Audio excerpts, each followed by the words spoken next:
देखिए, एक कहते हैं कि भाई जो कलयुग का समय है, इसमें संगठन ही एक शक्ति के रूप में देखा जाता है। और संगठन, ठीक कहा आपने कि जब भी संगठन में किसी प्रकार की कमी आती है तो उसे ध्यान से देखने की ज़रूरत है।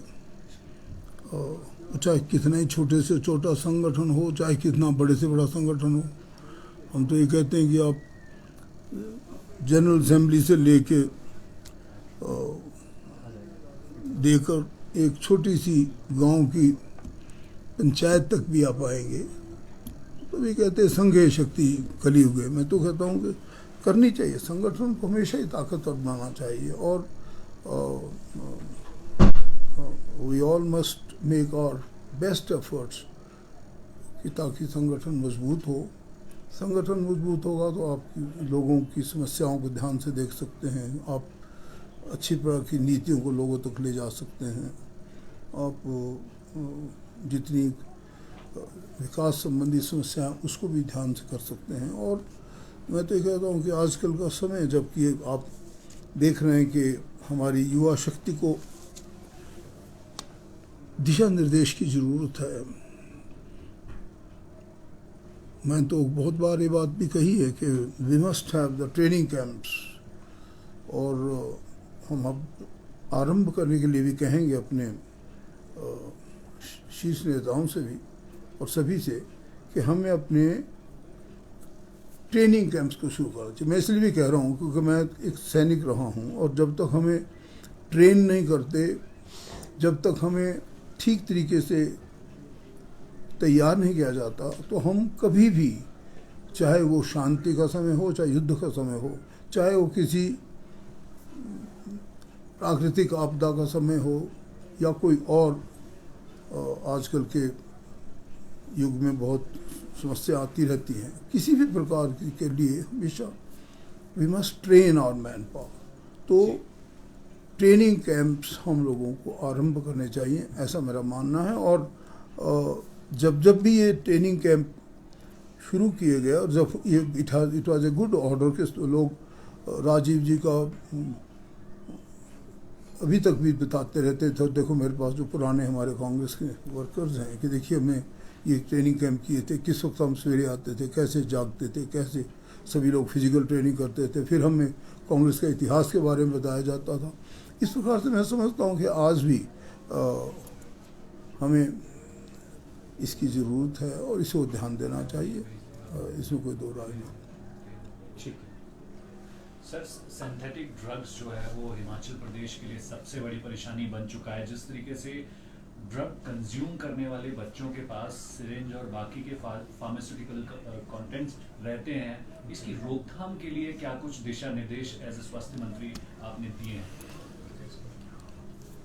बहुत ही महत्वपूर्ण प्रश्न पूछा है आपने। मेरा मानना है कि आज मेरे ऑफिस को तो ज़रूरत है ही, मैं समझता हूँ हर संस्थान को, हर जो हमारी प्रतिष्ठित स्थान हैं, चाहे वो एजुकेशन इंस्टीट्यूशन हैं, चाहे वो कल्चरल रिलीजियस टूरिज़्म से रिलेटेड भी कोई संस्थान है, कोई भी जो संस्था मैटर करती है, सबको ध्यान देना चाहिए कि जो हम ये ड्रग्स के मामले में फंसे हैं, ये एक बहुत ही भयानक दृश्य ना बन जाए, इसको कंटेन करने की ज़रूरत है। इस परिवार से आरंभ हो, हमारे स्कूलों में और हमारे विद्यालयों में, हमारी यूनिवर्सिटीज़, हमारे कॉलेजेस में इसका संज्ञान लिया जाए और इस ओर विशेष अभियान के रूप में काम करने की ज़रूरत है। मैं स्वयं भी शीघ्र ही कुछ एक एजेंसीज़ को जो इससे रिलेटेड है लेना चाहता हूँ एक मीटिंग, तो दैट हम एक कंसर्टेड, यानी एक जिसे कहते हैं ना योजनाबद्ध तरीके से, एक योजनाबद्ध तरीके से अभियान चलाएं और वो हर इंस्टीट्यूशन तक पहुँचे। आज हमारे राष्ट्र का निर्माण कैसे होगा अगर जिन्होंने राष्ट्र निर्माण करना, अगर वही इस प्रकार के धूमिल वातावरण से गुजरेंगे और जो आशाजनक जो उनके लिए कुछ भविष्य का निर्माण किया जा सकता है, उसमें बहुत बड़ा अवरोध है ये। इसलिए इसको ध्यान देने की ज़रूरत है। और मैं समझता हूँ, मैंने तो सभी विद्यालयों को, कॉलेजेस को निर्देश भी दिए हैं कि इन बच्चों को वही जब घर से चलते हैं, किसकी कंपनी में चलते हैं, इनके बैग को देखा जाए, क्या ये खाते पीते हैं, क्या डिस्कस करते हैं, इस तरफ ध्यान दिया जाए। और ये अच्छे अच्छे प्राचार्यों से मेरी बात होती रहती है। मैं तो ये कहूँगा कि हर जगह थोड़े से मतलब धार्मिक सांस्कृतिक वातावरण की ज़रूरत है। हम तो इतने अच्छे प्रदेश में रहते हैं जहाँ पर देवी देवताओं का वास है। हमें उनके पास्ट के बारे में, उनके जो हमारे देवी देवता हैं उनके आशीर्वाद के बारे में जानने की ज़रूरत है, ताकि बच्चों का भी ऐसा ही जीवन बने। उनके अंदर जो चरित्र निर्माण की हम बात करते हैं, उनमें समावेश हो इन सब चीज़ों का। घर में आरती हो, घर में ऐसा वातावरण हो जहाँ पे एक दूसरे को, बच्चों के लिए बड़े लोग बात कर सकें। ऐसा वातावरण हो जिसमें कि उन बच्चों को जिनको माँ बाप, आजकल नौकरी काम एक सॉर्ट ऑफ वो चला हुआ है कि भी सब लोगों को नौकरी करनी है, तो बच्चों को कौन क्या कर रहा है कोई देखते ही नहीं, कोई बातचीत की होती ही नहीं बड़े बच्चों के साथ। तो वो बातचीत का होना बहुत ज़रूरी है। पहले वक्त में हम जब आते थे मानो कॉलेज से या कहीं से हटके, तो गांव में बड़े बड़े बुजुर्गों के बीच में बैठते थे, वो अच्छी अच्छी बातें बताते थे, पुराने वक्त की बातें बताएंगे। हालांकि इतनी समृद्धशाली नहीं था हमारा प्रदेश, परंतु मैं समझता हूँ कि ऐसी समस्याएं नहीं आती थी। बहुत अच्छा वातावरण था, हमारे सम्मिलित परिवार थे। Today we are having nuclear system of families. सब आदमी काम करना चाहते हैं, एक होड़ लगी है भी, हमारे पास बहुत अच्छी कारें हों, हमारे पास बहुत से बंगले हों, परंतु क्या वो बंगले में बैठने वाले बच्चे कल का निर्माण और जो भविष्य देख रहे हैं उसके लिए तैयार भी हैं कि नहीं? इसलिए इसकी ज़रूरत है और मैं इसकी ओर विशेष ध्यान दे रहा हूँ, ऐसा मेरा मानना। सर बिजली बोर्ड के कर्मचारी सर हड़ताल पे हैं और विरोध कर रहे हैं लगातार। कुछ पद जो है 700 पद खत्म किए गए हैं और कुछ और भी मांगे हैं, उसको लेकर क्या कहेंगे सर? नहीं, जो जिसकी मांगे उस तरफ ध्यान देना चाहिए। और जो मेरे पास आपके सामने भी, आपसे आने से पहले कम से कम 150 आशा वर्कर थे, इनका डेमोक्रेटिक राइट है। और जो ये डिमांड किसी भी समिति की, ऐसी संगठन की आप तक आए, उसमें पूरे ध्यान से सुनना चाहिए और जो डिमांड वाजिब है उसको पूरा करना चाहिए, ताकि आपका उनका काम की तरफ ध्यान हो। और why not, they must be attend. ठीक सर, पूरे देश में हिमाचल प्रदेश फार्मास्यूटिकल मामले में जो है लीड पर रहता है। बहुत बड़ा हब जो है हिमाचल प्रदेश में है।